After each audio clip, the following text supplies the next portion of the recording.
ये खुराना तो एक मरा, आतिशबाज एक मरा। प्रतिदिन इस देश में 150 से 250 पुरुष प्रतिदिन आत्महत्या करते हैं। बाप अपने कंधों पर अपने बेटे की लाश को लेकर शमशान घाट जाता है, उसका दिल फटता है।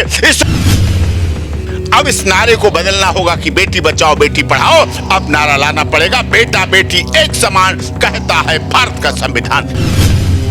वो सात फेरे कहां है, वो सप्तपदी कहां है, वो कहां गए लज्जा, वो कहां गया प्यार। करवा चौथ की व्रत की पूजा दिखाइए और फिर गालियों की बौछार दिखाइए।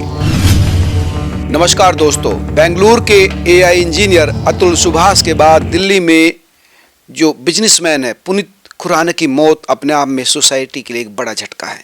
ये कहाँ जा रहे हैं हम? मेरे साथ बात करने के लिए सुप्रीम कोर्ट के senior advocate doctor A P Singh ji है।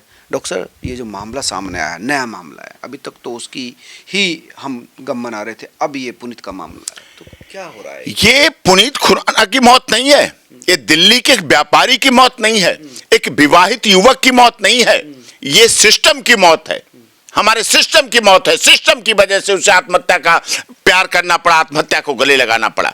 उससे क्या क्या न्याय के लिए दरवाजे नहीं खटखटाए, लेकिन इस देश की कानून व्यवस्था, इस देश की न्याय व्यवस्था, इस देश की भारत बीएनएस आ गया, आईपीसी खत्म हो गई, सीआरपीसी खत्म हो गई, भारतीय न्याय संहिता आ गई, दंड संहिता खत्म हो गई। लेकिन क्या पुरुषों के लिए कोई बात की किसी ने? जब इस देश में महिला आयोग, महिला हेल्पलाइन, महिला हेल्प डेस्क, महिला थाना, महिला फास्ट ट्रैक, महिला के लिए स्पेशल, सब कुछ महिला के लिए, क्या पुरुष के लिए पुरुष आयोग है, पुरुष हेल्पलाइन है, पुरुष हेल्प डेस्क है, पुरुष थाना है? पुरुष के लिए कोई ऐसी एक हेल्पलाइन तो दे दो जो मरने से पहले पुरुष उस पर कॉल करके तो बता दे कि हे महाराज मेरी सुन लो। इस देश में जानवरों की सुरक्षा के लिए कॉल है, नंबर है, आग के लिए है, बारिश हो जाए उसके लिए है, एमसीडी का गली में पानी भर जाए उसके लिए है, कोई पेड़ काटने लगे उसके लिए है, जानवर कहीं मिल जाए उसके लिए है, भिखारियों के लिए कॉल है, हर बात के लिए कॉल है, पीसीआर और सब कुछ, सब कंट्रोल रूम है। लेकिन एक पीड़ित पुरुष के लिए, दुखी पुरुष के लिए, परेशान पुरुष के लिए, मरते पुरुष के लिए, आत्महत्या करते पुरुष के लिए कहीं कोई नहीं व्यवस्था है, किसी तरह की कोई व्यवस्था नहीं है, जो कि होनी चाहिए। यही आप बात कर रहे हैं लंबे समय से, तमाम लोग बात कर रहे हैं कि उसको पुरुष को भी न्याय देना चाहिए, पुरुष की भी बात होनी, बात तो बहुत हो रही है। अरे बात नहीं हो रही। बेंगलोर में आई आर्टिफिशियल इंटेलिजेंस इंजीनियर, आज का तगड़ा इंजीनियर जो देश का भविष्य था, 1 घंटा 20 मिनट लाइव रहा, कोई उसे बचाने नहीं आया, किसी ने प्रयास नहीं किया, कहीं नहीं देखा गया। 23 पेज का सुसाइड नोट लिखता रहा, बाद में उसे चलाते रहे, वो मरता रहा, अकेला रहता रहा, उसे उसके बच्चे से नहीं मिलने दिया गया। 9 केस लगा दिए गए, झूठे केस लगा दिए गए, मेंटेनेंस ली गई, उससे बच्चे को नहीं मिलने दिया गया। आप क्या समझते हैं छोटी बात है? उत्तर प्रदेश में लेटे हनुमान जी, प्रयागराज में आज महाकुंभ चल रहा है, जब महापर्व चल रहा है, उस महाकुंभ में, महापर्व में जो लेटे हनुमान जी हैं, वहां के नरेंद्र गिरी जी ने आत्महत्या की इस कानूनों की वजह से। मध्य प्रदेश के दिल्ली में प्राप्त मंत्री, दिल्ली में sitting member of parliament, Himachal के सिटिंग मेंबर ऑफ पार्लियामेंट ने आत्महत्या की, दिल्ली में न्यायाधीशों ने आत्महत्या की, दिल्ली में पुलिस अधिकारियों ने आत्महत्या की, थल सेना, जल सेना, वायुसेना, CRPF, BSF, rapid action force, RF, कितने अधिकारी उनके मरते हैं। 4 दिन हो गए, अंतिम संस्कार हो गया, अंतिम प्रार्थना होगी, अब तक एफआईआर दर्ज नहीं हुई है इस पर। आप सोच सकते हैं, आप सोचिए आप क्या सिस्टम है। कहने को दिल्ली पुलिस किसके हाथ में है? इस पर लड़ेंगे, केजरीवाल जी भी लड़ेंगे, चुनावी मुद्दा बनाएंगे, एलजी के पास जाएंगे, लेकिन दिल्ली पुलिस में अभी तक 4 दिन हो गए, एफआईआर नहीं। और जब एफआईआर नहीं तो जांच क्या? उसकी मौत बेकार चली जाएगी, उसकी मौत बेकार हो जाएगी। वो मरा और चला गया, और एक नहीं, ये खुराना तो एक मरा, आतिशबाज एक मरा। प्रतिदिन इस देश में 150 से 250 पुरुष प्रतिदिन आत्महत्या करते हैं। हाई प्रोफाइल केस है इसलिए सामने आ रहे हैं, अर्बन एरिया के केस है इसलिए सामने आ रहे हैं, लेकिन जो गरीब आदमी है उसका कौन दर्द? कोई नहीं। उसका पिता कहता है रोते हुए, बस घर में थोड़ी अनबन हो गई थी, बस बेटा नहीं रहा, पोस्टमार्टम कराओगे? नहीं नहीं नहीं, पोस्टमार्टम नहीं, police no no no, complaint no, ले जाके उनका अंतिम संस्कार कर देता है और घर पे आके माथे पकड़ के रो लेता है, क्या करूं मेरा बेटा चला गया। जब बाप अपने कंधों पर अपने बेटे की लाश को लेकर शमशान घाट जाता है, उसका दिल फटता है। इस देश के महिलावादी सोच का दिल फटता है उस समय, जिस तरह ऐसा हो रहा है। चल कह रहे हैं कि हमें भी गोली मरवा दो। क्या कहें, वो तो सही कह रहे हैं, मरवा दो, क्या देखेंगे, वो जिंदा लाश बन चुके हैं। जब किसी एक व्यक्ति की मौत होती है तो वो एक व्यक्ति नहीं मरता है, कई रिश्ते मरते हैं उसके साथ, कई रिश्तों की मौत होती है। किसी का भाई मरता है, किसी का भतीजा मरता है, किसी का बेटा मरता है, कितने रिश्तों की मौत होती है, ये देश ने देखा है। लेकिन आज भी कोई नहीं जागेगा। अतुल सुभाष का जब मुद्दा चला था, संसद चल रही थी, हमारी लोकसभा चल रही थी, राज्यसभा चल रही थी, कोई एमपी नहीं बोले। जब उन सांसदों के ऊपर अपने ऊपर आती है ना उन पे केस, तो बड़ी बड़ी दहाड़ मारते हैं। मैं झूठा फंसाया जा रहा हूं, मैं निर्दोष हूं, मैंने कुछ नहीं किया।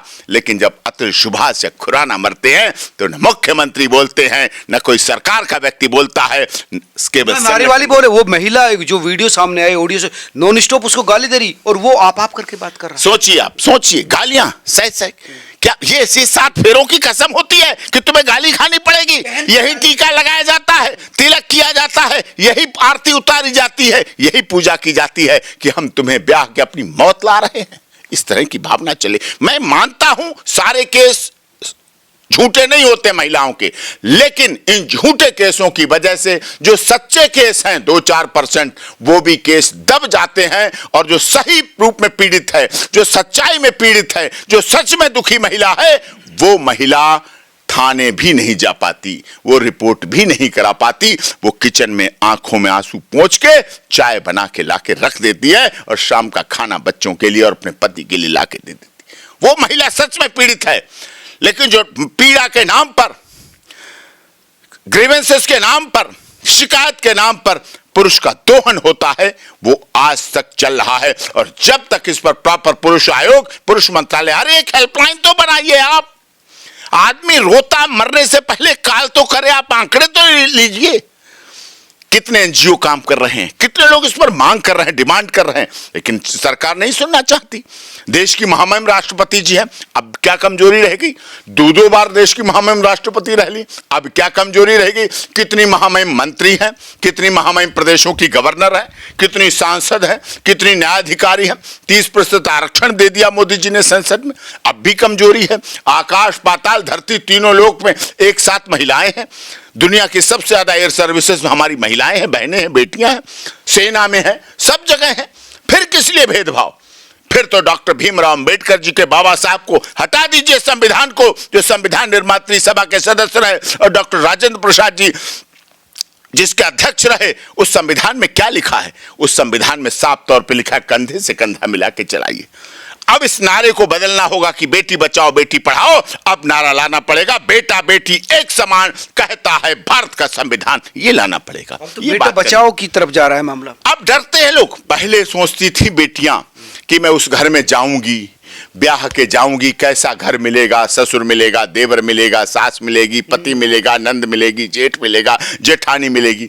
अब पति सोचता है कैसी पत्नी मिलेगी, मैं उसके बाद कितने दिन जी पाऊंगा, मुझे कितने पेज का सुसाइड नोट लिखना पड़ेगा, मुझे कैसे मरना पड़ेगा, मुझसे कितनी मेंटेनेंस ली जाएगी, मेरे ऊपर डीबी एक्ट पड़ेगा, 125 सीआरपीसी केस पड़ेगा, सिविल केस पड़ेगा, 376 रेप केस पड़ेगा, सोडोमी का केस पड़ेगा, 498 406 पड़ेगा। क्या क्या मेरे ऊपर केस पड़ेंगे, कितनी लंबी लिस्ट बन जाएगी, क्या क्या होगा मेरे साथ। आज वो डरता है, आज वो मरता है।